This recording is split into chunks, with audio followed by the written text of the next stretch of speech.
Live from Fox 5, welcome to the News Block. Here are the top stories on the news block. Lawmakers in Washington inching closer to ending the government shutdown. Details on today's vote and what comes next. Travelers still dealing with chaos as the shutdown and the air traffic controller shortage caused hundreds of delays and cancellations. We're live from Newark Airport with the latest. After another disappointing loss, the Giants are parting ways with their head coach, who will be stepping up to run the team after the shakeup. And a Fox 5 cold weather alert, parts of the tri-state, including New York City, under a freeze warning. Good afternoon, I'm Lisa Evers. Thanks for joining us for the News Block. We're about to experience the coldest temperatures in months. Let's send it straight over to Nick Gregory in the Weather Center for the latest. Hi, Nick. Hi, Lisa. Yes, things will be dipping down into the below freezing mark in a lot of the areas that go through the overnight period. And leading up to that has been some showers. You know, we had some pretty good downpours in some of these the late morning into the afternoon hours. You can see they're now advancing across Suffolk County, heading up to southern Connecticut. That's about the end of it, though. As you take a look at the wide view, there's really not much happening to the west, but you can see snowflakes flying across upstate New York or down towards western Pennsylvania. A lot of some lake effect snow squalls, and it's not out of the question. A couple of snowflakes make it into our area tomorrow afternoon with a couple of rain and or snow showers coming through. All right, temperatures have definitely been cooling down as the day has gone along, right? We're now in the 40s for the city, 42 Poughkeepsie, still 50s out in the Hamptons with a cold front sliding off to the east, and then look further north and west, already almost to the freezing mark at Scranton up there into Monticello. And the wind is pretty strong, and it will stay windy tonight and tomorrow, coming down now out of the northwest at 10 to 20 miles per hour, occasionally some higher gusts. You can kind of see where that little system's moving through. Look at that wind shift as it goes on to the east. Now look at the wind gusts pushing 25 or higher. Even 30 miles per hour. Those gusts tonight will exceed occasionally 25, 30 miles per hour. And tomorrow, the gusts could get up over 40 miles per hour. So here's that freeze watch. Again, it's located for the city, parts of northeast New Jersey, lower Westchester, the Connecticut coast, and all of Long Island is going to go till 9 o'clock tomorrow morning. Again, big view shows that colder air moving its way on down as the system kind of departs off to the north and to the east. So here's your futurecast overnight. Look at the temperatures going down into the mid to even a couple of low 20s north and west, right at the freezing mark for White Plains and Bridgeport, and pretty much the same deal along the coast, and about 33 or 34 in the city. Now, like I said, tomorrow, clouds and sun, a windy day. Notice some of these pop-up rain and or maybe more so in the way of some snow showers as we only get into the low 40s tomorrow afternoon. Still cold tomorrow night with a gusty breeze back down into the 20s, the suburbs, and some upper 30s around town. Then, you know, clouds and sun combined again on Wednesday. A little bit better, close to 50, but, you know, the average high, Lisa, this time of year is about 56. So we're going to be way off the mark the next couple of days. Heavy coat. Thanks, Nick. Appreciate it. 40 days into the government shutdown, it could finally be coming to a close. A group of Senate Democrats is breaking ranks to vote with the GOP in hopes of ending the weeks-long stalemate. Fox 5's Linda Schmidt is in the newsroom with the latest. Linda? Yeah, hey there, Lisa. Well, you know, we still don't know at this point when the government shutdown is going to be ending, even though 8 Democratic senators broke with their party last night and voted in favor of the Republicans' bill to move forward with reopening the government. The Senate still has to hold a final vote on that bill, and then the House has to vote on it. House Speaker Mike Johnson says after that final vote by the Senate, he will then call House members back to Washington to vote on the bill. So we could actually be days away from the government reopening. Democrats shut down the government back on October 1st because Republicans would not include extending tax credits for Obamacare that expired January 1st. Now, at that point, Democrats say healthcare costs are going to skyrocket. Well, it looks like Democrats lost the fight on this one, at least for the moment. The Republican bill agreed to by the 8 Democrats last night does not include a guarantee to protect the health care subsidies. We're not going to support a partisan Republican spending bill that continues to gut the health care of the American people. And we're going to continue the fight to extend the Affordable Care Act tax credits. And if it doesn't happen this week, next week, this month, next month, then it's the fault of Donald Trump, House and Senate Republicans. It's after 40 days of wandering in the wilderness and making the American people suffer needlessly, some Senate Democrats finally have stepped forward to end the pain. It appears to us this morning that our long national nightmare is finally coming to an end.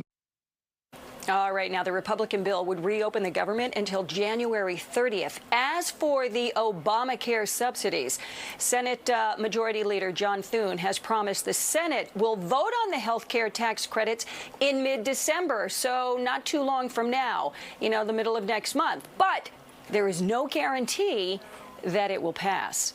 Steve and Natasha, back upstairs to you. Okay, Linda, I'll take that. Thank you very much. Meanwhile, the shutdown has put federal food assistance funding in legal limbo, leaving millions of Americans uncertain of how much help they will get and when the Trump administration today asked the Supreme Court to keep payments to the program frozen until the shutdown is resolved. Lower courts had previously ruled that the government must keep full payments flowing. The High Court is expected to rule Tuesday. Late last week, Governor Hochul said New Yorkers should, in fact, expect full SNAP payments this month. We are waiting to find out if New York is changing its stance on that. And whether or not lawmakers can get the government reopened this week, the travel chaos caused by reduced flights could still linger on. Fox 5 Teresa Priolo is at Newark Airport with the latest on the conditions there. Teresa, what's it looking like? Yeah, Lisa, everybody is hoping that ending the shutdown means ending the chaos at the airports. So far, that is not the case. But if you look at flight data, it looks like roughly 1,400 flights affected today nationally. That's about 5.5% of all flights. Let me take you over to the big board so you can see what's actually happening here at Newark. We're going to cross right over. Excuse us. It looks like the majority of the flights that we're seeing impacted are actually around the Midwest. We have some Pittsburgh, some Milwaukee, a bunch of flights out of Chicago affected here as well. So if there's, for example, 5 or 6 flights into Chicago, we've got about 3 or 4 delays. Now, checking out the TSA line, right now it's saying less than a 15-minute wait. Sure looks like a lot of people are here, but the agents tell me that they are moving. So that is some good news for people. The question is, once they get to their gate, is their flight going to be impacted? Now, according to FlightAware, about 265 flights in and out of Newark delayed today. 101 of them are canceled. A similar song at JFK as well as LaGuardia. Yesterday, flight disruptions were at a peak with 5,000 flights canceled. Considered the 4th worst day this year.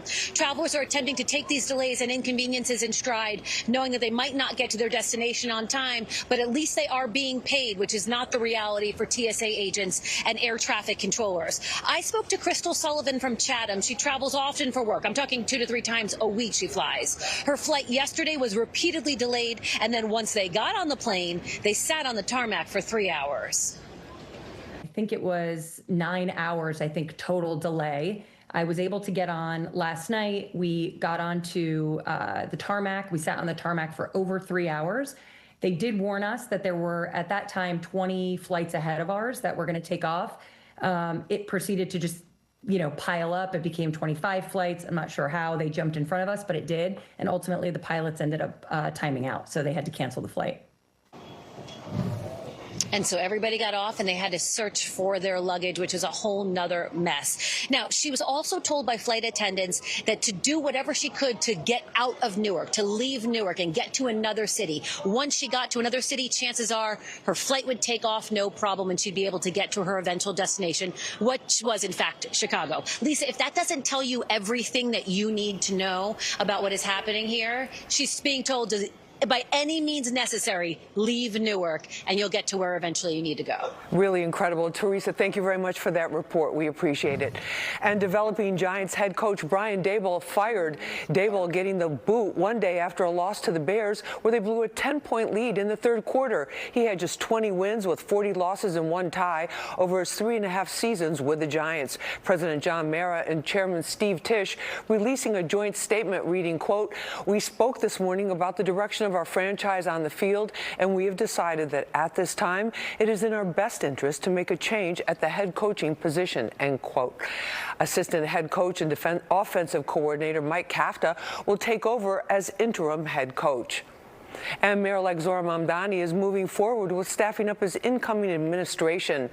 Mamdani appointed Dean Foulahan as his first deputy mayor. Foulahan served as first deputy mayor under former Mayor Bill de Blasio, and he was a top legislative staffer in the New York State Assembly for years. Likely someone Mamdani is hoping can help him with his Albany agenda. Mamdani also appointed L. Biscard Church as his chief of staff. Biscard Church is one of Mamdani's closest advisors and is widely credited for helping steer his campaign to victory. Mamdani says he offered Jessica Tisch to stay on as NYPD commissioner, but won't say yet if he has met with her. These are the first appointments of my incoming mayoral administration, and they will be critical in helping to inform the approach of our administration as a whole, as well as the question of appointments further. And in that will come the answer to the ways in which we will divide up the responsibilities. I think the most important thing, however, is that these will be two key partners in delivering on the work that we have been looking to do for far too long. And Zohran Mamdani has to be ready to hit the ground running on day one on January 1st.